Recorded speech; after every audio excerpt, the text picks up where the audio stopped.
Merci à tous et à toutes. Le conseil donc s'est déroulé sous la présidence de son Excellence Roch-Marc Christian Kaboré avec différents points inscrits à son ordre du jour. Je souhaiterais m'arrêter sur quelques-uns. Il s'agit notamment au titre du ministère de l'Administration territoriale, de la décentralisation et de la cohésion sociale d'un décret portant prorogation de la période de révision des listes électorales biométriques au titre de l'année 2020.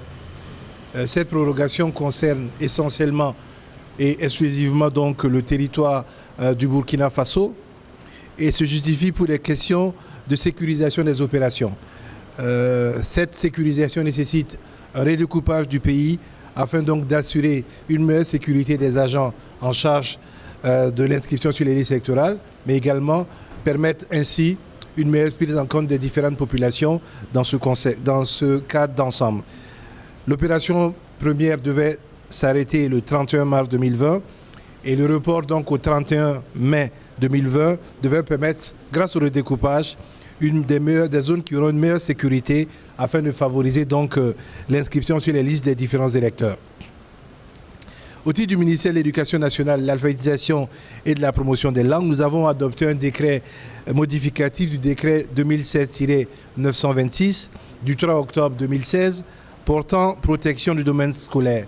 Ces modifications permettent de prendre en compte des questions qui sont de plus en plus récurrentes dans la question du domaine scolaire.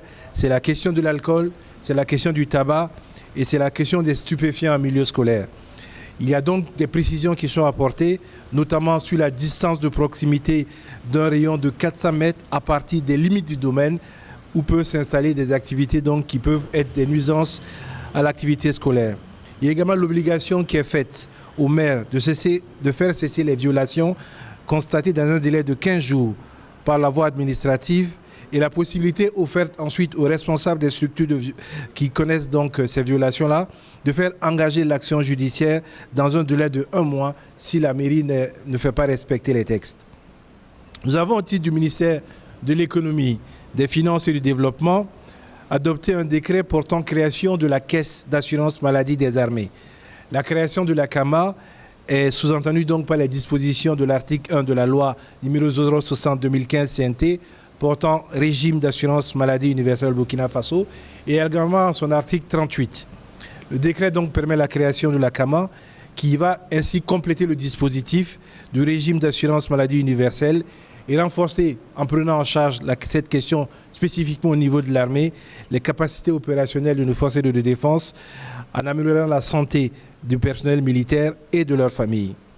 Je voudrais terminer donc par le ministère des Infrastructures. Nous avons adopté un rapport relatif à l'approbation des résultats de l'appel d'offres national pour les travaux d'aménagement d'environ 1000 km de pistes rurales dans 11 régions du Burkina Faso.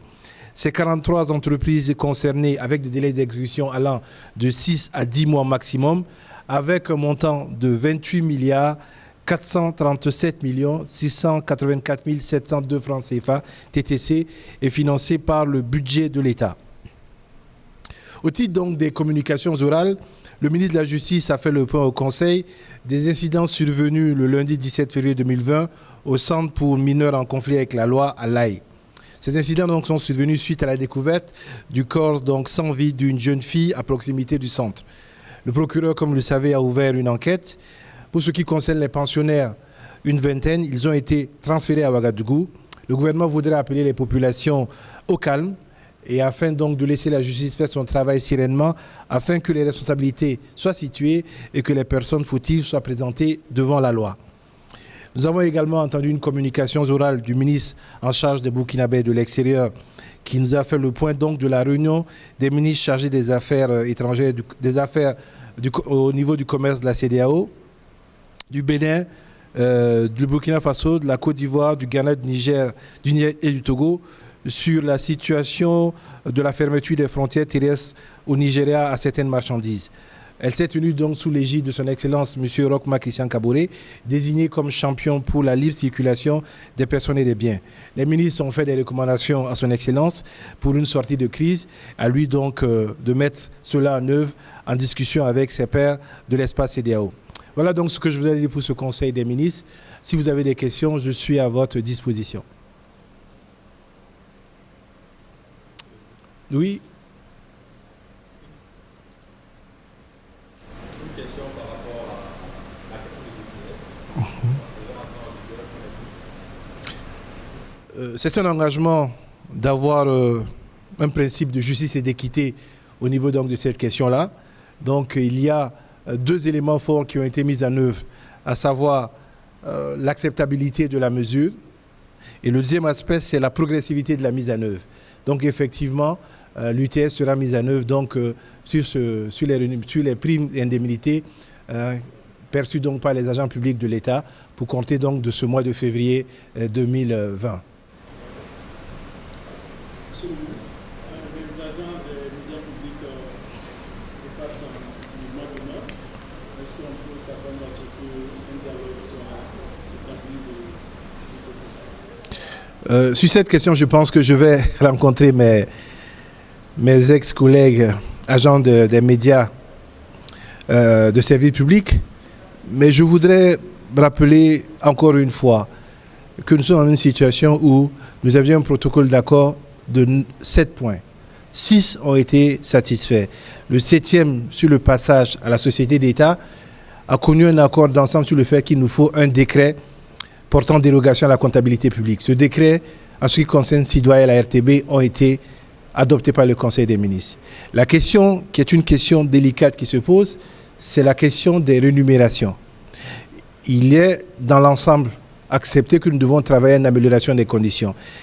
Et les syndicats ont voulu que, avant que les conseils d'administration, maintenant qui est dans leur prérogative, puissent voir quels sont les aménagements à faire, ils puissent avoir un geste du gouvernement. Et nous avons fait une proposition que le syndicat estime aujourd'hui pas suffisante. Je crois que je vais les rencontrer une fois encore, mais en l'état, je ne vois pas ce que le gouvernement pourra ajouter de plus sur ce qu'il a proposé.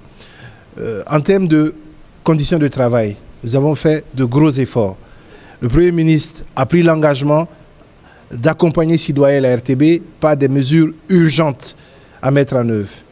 Ensuite, les conseils d'administration pourront, selon les capacités générées par les entreprises, voir dans quelle mesure les augmentations pourront se faire.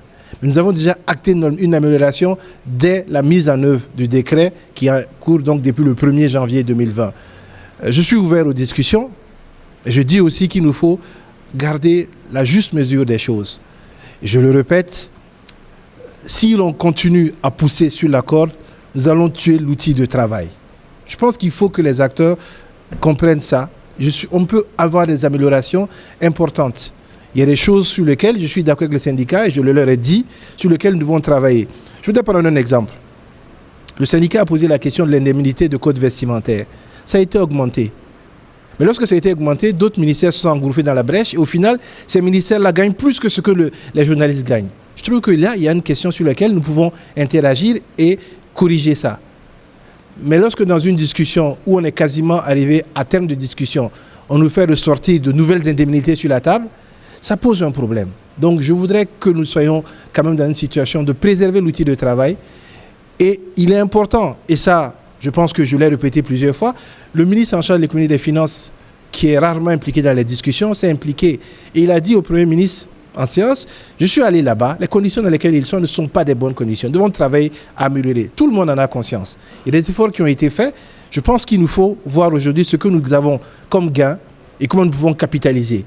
Mais si nous voulons coûte que coûte obtenir les 60% d'augmentation de salaire, même si c'est une discussion sur laquelle on peut avoir des aménagements, je pense qu'il faut...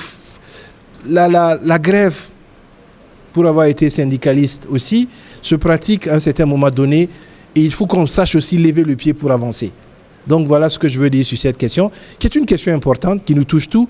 J'en ai informé le Conseil des ministres, qui a donné des directives sur ces questions-là, comme d'ailleurs toutes les autres situations. Le mouvement des travailleurs des péages, le ministre Bougouma a fait le point, le gouvernement a donné des instructions.